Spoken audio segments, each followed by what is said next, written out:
When a 19-year-old kid slapped a 74-year-old veteran for $20 in a TikTok video, he thought he was untouchable. He believed his father's money made him the law. What he didn't know is that the old man's son operated by a different code, and that code meant that 1,000 of his brothers were now on their way to teach that kid what real law looks like. If you're new to the channel, don't forget to subscribe to help us reach our goal of 1,000 subscribers.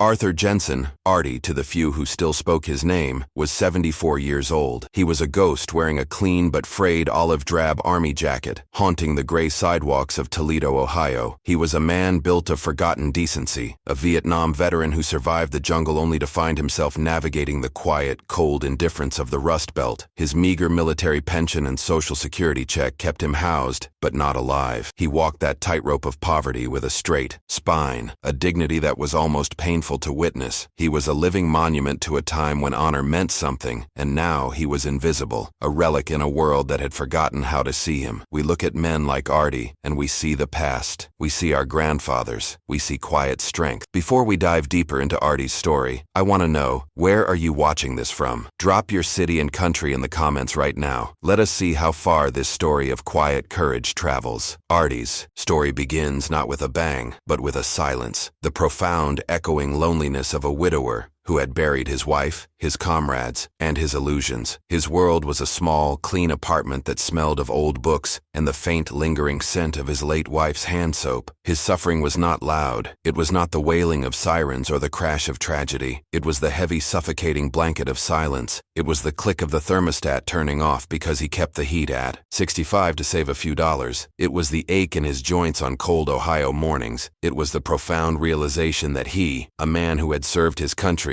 and buried his one true love, was utterly alone. He was alone against the creeping cold, against the rising cost of living, and against the crushing, fast-paced world that saw his age as a burden, not a badge of honor. Yet, in this isolation, his goodness remained. It was stubborn. It was antiquated. It was the only thing the world had not managed to take from him. His one ritual, his only connection to the world outside his four walls, was a single cup of black coffee every morning at the Junction Diner. It was a tired neon oasis off the highway, a place with cracked vinyl booths and a floor tiled in the checkerboard pattern of a forgotten era. This diner was his church, his community center, and his lifeline. It was the only place he was not just an old man, but a customer, a regular. He sat at the counter, always the same stool. Sheila, the perpetually exhausted waitress juggling 6 tables and a mountain of her own problems, would see him and pour the coffee before he even asked. He knew her name. He asked about her kids, and he meant it. He listened, and at the end of his 30-minute sanctuary, he would leave a single, crisp dollar bill as a tip. It did not matter if that dollar was the difference between milk or no milk for his own cereal. It was the principle. It was respect. It was the code he lived by. The diner itself was a microcosm of Toledo, a ghost of the industrial boom. It now served reheated coffee in silent desperation to the graveyard shift workers and the truckers just passing through. The air was thick with the smell of old grease and broken dreams. Outside, the sky was a permanent bruised gray, and the skeletons of shuttered factories dominated the skyline. This was the heartland, yes, but it was a heartland that had been bled dry, left behind by progress. It was a place where hope was in short supply, and kindness was a currency few could afford to spend. And in this landscape of quiet despair, Artie Jensen was a fragile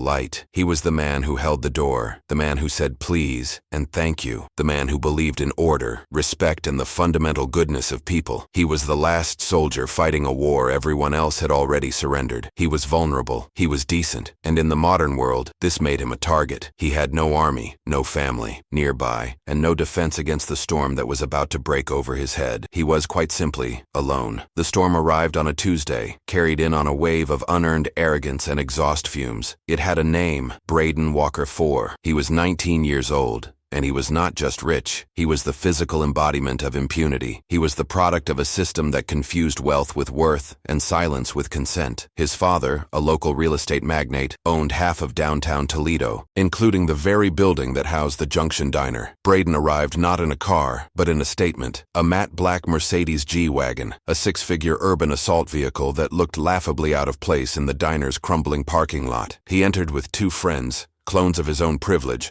laughing too loudly and holding their phones up like weapons. They were filming, always filming. Their audience was the digital void of TikTok, and their currency was casual cruelty. The Diner, Artie's quiet sanctuary, was instantly violated. The air changed. The quiet hum of conversation died. Sheila's shoulders tensed. Braden and his crew treated the space like their personal playground, a zoo where the locals were the entertainment. They slid into the booth directly behind Artie, their voices grating against the morning calm. They did not order, they demanded. They mocked the menu. They called Sheila sweetheart and honey in a tone that dripped with condescension. Braden, the ringleader, propped his phone on the napkin dispenser, the red recording light a malevolent eye. He was performing for his followers, narrating his adventure among the poors. "Yo, check this place out," his voice boomed. "It's like legit poverty spec. Look at this old fossil." The phone panned, catching the back of Artie's head and his worn-out army jacket. Artie stiffened, his coffee suddenly tasting like ash. He kept his eyes forward, trying to will them away. But the weak do not get to will the strong away. They get endured. Braden and his friends began throwing packets of sugar at each other, one striking Artie in the back of the head. Laughter erupted. Sheila approached, her face pale. "Please, guys, could you keep it down? You're bothering the other customers." Braden leaned back, a perfect smirk on his face. "Bothering who? Him?" He gestured with his chin toward Artie. "He's probably deaf. Or dead." "Hey, Grandpa, you dead?" The laughter was sharp, metallic. Artie's hand trembled, just slightly on his cup. This was the moment, the breaking point. Artie Jensen, a man who had faced down enemy fire in the jungles of Southeast Asia, was not going to abide this disrespect. Not to Sheila. Not in his sanctuary. He turned slowly on his stool, his movement stiff with age but resolute. His voice was not loud, but it cut through the noise. "Please, young men, a little respect for the place." The diner went utterly, completely silent. Even the kitchen dues, grill seemed to hush. You could hear the hum of the neon clock. Braden stopped. The smirk vanished, replaced by a look of genuine, stunned disbelief. The music on his phone stopped. He turned to face Artie, his own phone now held up, recording the old man's face. "What did you just say to me, old man?" he asked, his voice low and dangerous. Artie did not flinch. He looked Braden directly in the eye, seeing not a man, but a void. "I asked for respect. You're bothering the lady. You're bothering everyone. This is a good place. Show some." He was a soldier. He was holding the line. The audacity of it. The sheer old-world courage. Braden looked at his friends, then back at Artie, a cruel smile spreading across his features. "Respect?" he sneered, stepping closer until he was looming over the seated veteran. "You look like a walking trash bag. You smell like mothballs. Do you even know who I am?" He pushed his phone closer to Artie's face, the lens just inches away. "You're about to be famous, hobo." The disrespect was suffocating. It was a poison filling the small diner, and everyone was choking on it. Artie Jensen slowly, painfully, rose from his stool. He was shorter than Braden, and frail, but his eyes were steel. "I know exactly what you are," Artie said, his voice quiet but shaking with a lifetime of contained righteousness. "You're a spoiled boy. You're a coward. You're a punk who needs a lesson in manners." It was the last word of a forgotten generation. It was the truth, and it was the one thing Braden Walker IV could not tolerate. The truth. His world was built on the lie that he was superior. The break was instantaneous. Braden, filming for his thousands of followers,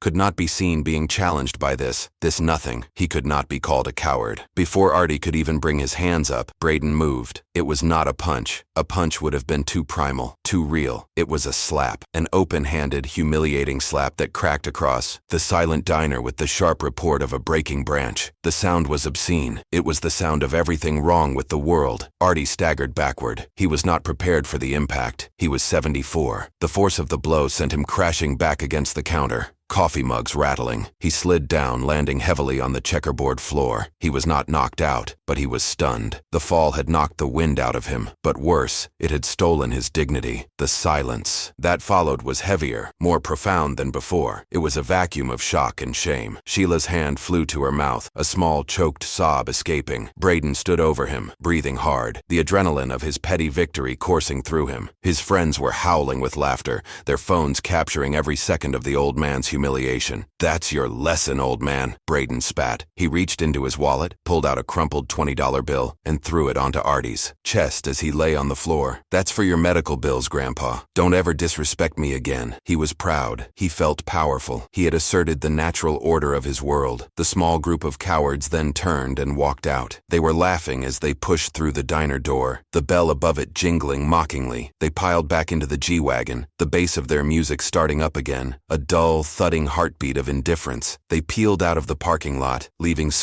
a cloud of exhaust and a shattered sanctuary behind them. Sheila rushed over to Artie, tears streaming down her face, helping the trembling veteran to his feet. The $20 bill lay on the floor, a dirty monument to the crime. Artie just sat there on the floor for a moment, the world spinning. The physical pain in his cheek was nothing. It was the other pain, the deep, burning, acidic shame. He had been struck. He had been reduced. He had been treated like garbage in his own home. By a child. He waved off Sheila's help, pulling himself up on the stool, his body aching. He just stared at the $20 bill on the floor. He did not pick it up. He was a good man. He was a veteran, and he had just been publicly executed. The system did not just fail Artie. The system is what built Braden Walker IV. It was the blueprint for his arrogance, the foundation of his impunity. The system was the network of favors, the backroom handshakes, and the quiet understandings that made men, like his father, untouchable. The police? They were on the Walker family payroll. Not officially, but in the way that mattered. They directed traffic for Walker-sponsored events. Their retirement fund was managed by a Walker-owned bank. The local politicians ate at his table. This was the system. It was a closed loop, and Artie was on the outside. He knew it too. That is the tragedy. As Sheila, sobbing, asked him if he wanted her to call the police, Artie just shook his head. "And tell them." "What, Sheila?" he asked, his voice a dry rasp. "That a rich boy was rude? That he pushed me?" He could not even say the word. Slapped.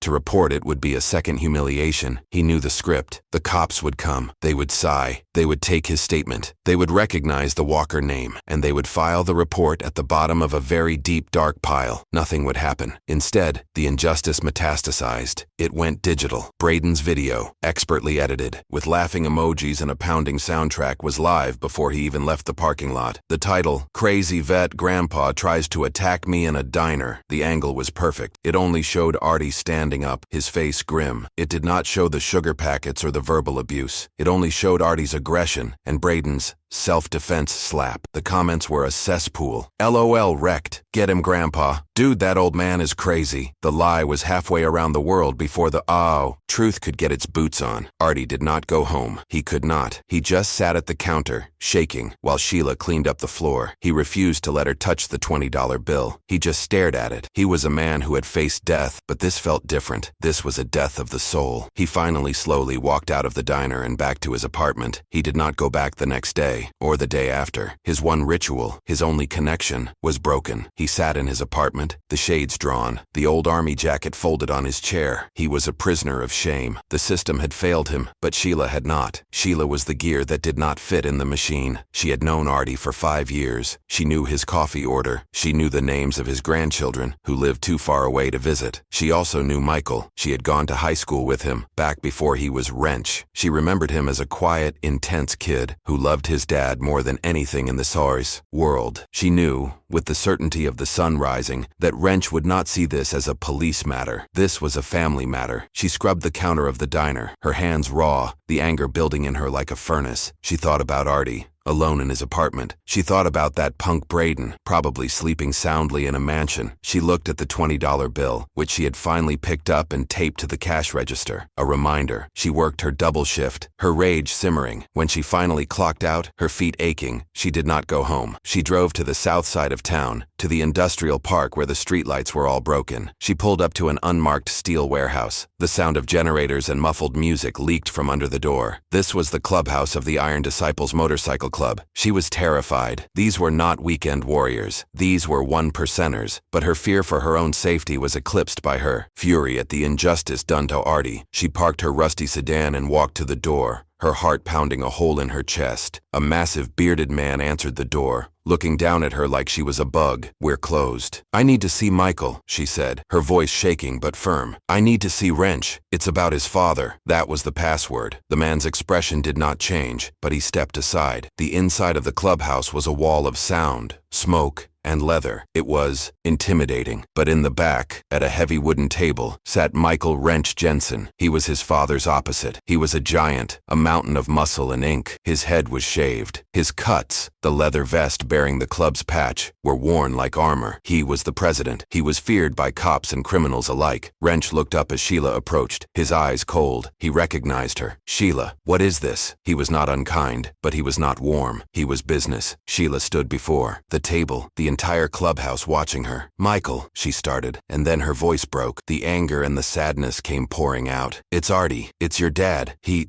She could not control the sobs. Wrench was on his feet instantly, his chair scraping loudly on the concrete floor. The music stopped. The clubhouse went silent. "What happened to my father?" Sheila told him. She told him everything. The G-Wagon, the TikTok video, the sugar packets, the disrespect. And then she told him about the slap. She told him about the $20 bill on the floor. She told him about the video Braden posted, the one that called his father crazy. She told him Artie was too broken to even call the police. She was weeping now, but her words were clear. With every word, Wrench's face did not get angry. It got calm, a terrifying, absolute Arctic calm, the kind of calm that precedes a Category 5 hurricane. He did not say anything. He just looked at Sheila, his eyes unreadable. He put a hand on her shoulder. "Go home, Sheila. Lock your doors. You did the right thing. You were never here." She nodded, terrified, but relieved. She had lit the fuse. She turned and walked out of the clubhouse, the heavy door thudding shut behind her. Wrench stood there for a long, heavy moment. The air in the room was so thick you could cut it with a knife. His men, his brothers, watched him. They knew this look. He turned, not to his phone, but to his sergeant-at-arms, a grizzled man named Rebar. "The kid's name," Wrench said, his voice a low gravel. "Braden Walker IV." Rebar nodded, already pulling out a phone. "I'll find him." Wrench shook his head. "Oh, we know where he is. He's invincible. He'll go back to the scene of the crime. He'll go back to the diner to brag. Tomorrow, lunch." He knew how weak, arrogant men thought. He had built a life around understanding them. Wrench then walked to the front of the room. He did not shout. He did not have to. "My father," he said, his voice filling the suddenly tiny-seeming warehouse. "A child put his hands on my father. He humiliated him. He put a video on the internet for the world to see." He paused, letting the weight of the violation sink in. "The police will not handle this. The system will not handle this. We will." He looked at the faces of his men. Veterans, outcasts, brothers. "We ride tomorrow, 10 a.m., full dress. We are going to the Junction Diner." His Sergeant Addy S. Arms spoke up. "Just us, Prez? The Toledo chapter?" Wrench looked at him, a flicker of something terrible in his eyes. "No, not just us. Call Detroit, call Cleveland, call Fort Wayne, call every chapter within 3 states. He pulled out his own phone. "I want 1,000 men. I want the ground in this city to shake." He was not asking for a favor. He was not making a request. He was giving a command. This was not about a bar fight. This was about a violation of the code. The call went out. It traveled over encrypted apps, through text messages, and in hushed phone calls. Wrench's old man, code red. No other explanation was needed. All night, in garages and warehouses across the Midwest, men checked their tires. They filled their gas tanks. They polished chrome. They stitched patches. They were the men the system had also failed. They were the veterans, the ex-cons, the blue-collar workers who had been chewed up and spit out. They were the iron disciples. And Artie Jensen, a man they had never met, was the father of their president. That made him family. Braden Walker IV felt invincible. His video had 20,000 views. His friends were calling him a legend. He had faced down the crazy vet and won. He was the main character. So of course he had to return. He had to take a victory lap. He rolled into the Junction Diner's parking lot at noon the next day, his G-Wagon's bass thumping a rhythm of pure, unadulterated privilege. He was planning to go inside, order a coffee, and maybe ask Sheila if she had seen his obvious viral video. He parked, not in a spot, but across 3 of them right by the front door. He sat there for a moment filming himself. "What up, guys? We're back at the scene of the crime. Round 2. Let's see if Grandpa learned his lesson." He laughed. A high-pitched barking sound. He was about to open his door when he heard it. At first it was just a feeling, a vibration in the steering wheel, a low, distant hum, like a hornet's nest the size of a building. He frowned, turning the music down. The hum was not a hum, it was a rumble, a deep chest-thumping unnatural thunder, and it was getting closer. He looked down the highway. His blood went cold. What he saw did not compute. It was not a few bikes. It was a river, a black and chrome river of steel, leather, and horsepower. It crested the hill, a solid mass of roaring engines and headlights, stretching back as far as he could see. It was not a club, it was an army. They poured off the highway exit, not with chaos, but with terrifying military precision.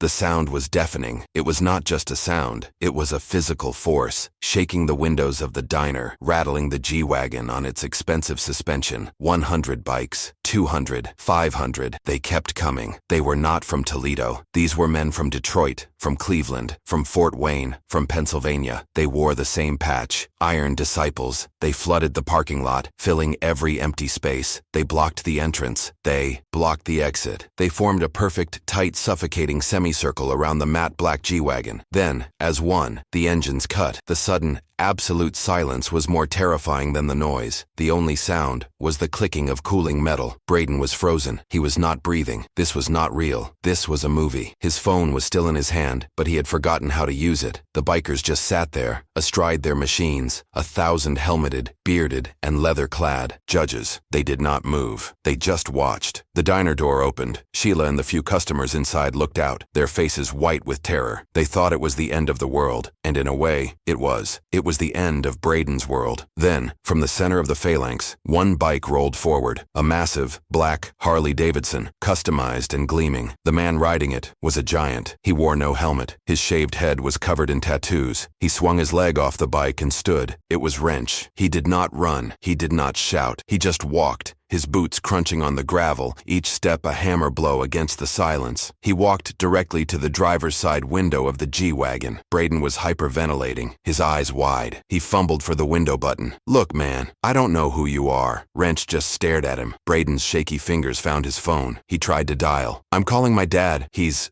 Before he could finish the sentence, Wrench's hand, a massive, scarred piece of machinery, shot through the open window. He did not grab Braden. He grabbed the phone. He ripped it from Braden's grasp, the plastic creaking. Braden yelped. Wrench looked at the phone, then at Braden. Then he dropped the phone on the asphalt and crushed it under his boot. "You like your phone," Wrench said. It was not a question. His voice was a low growl, a sound that seemed to come from the engines themselves. "You like to make videos." Braden was crying. Now, silent, hot tears of pure terror streaming down his face. "Please, I'm sorry, I'll pay. I'll give you money." Wrench leaned in close, his face inches from Braden's. The smell of leather, gasoline, and cold rage filled the expensive car. "You know who I am?" Wrench asked. Braden shook his head, sobbing. "I'm Michael Jensen," Wrench said. He paused. "You hit my father." It was an accusation and a death sentence, all in one. "No," Braden whimpered. "It was a mistake. He was crazy. He attacked me. I have it on video." Wrench actually smiled. It was the most horrifying thing Braden had ever seen. A lie. Wrench stood up straight. He looked at his men. He raised one hand. In perfect, terrifying unison, all 1,000 bikes roared to life.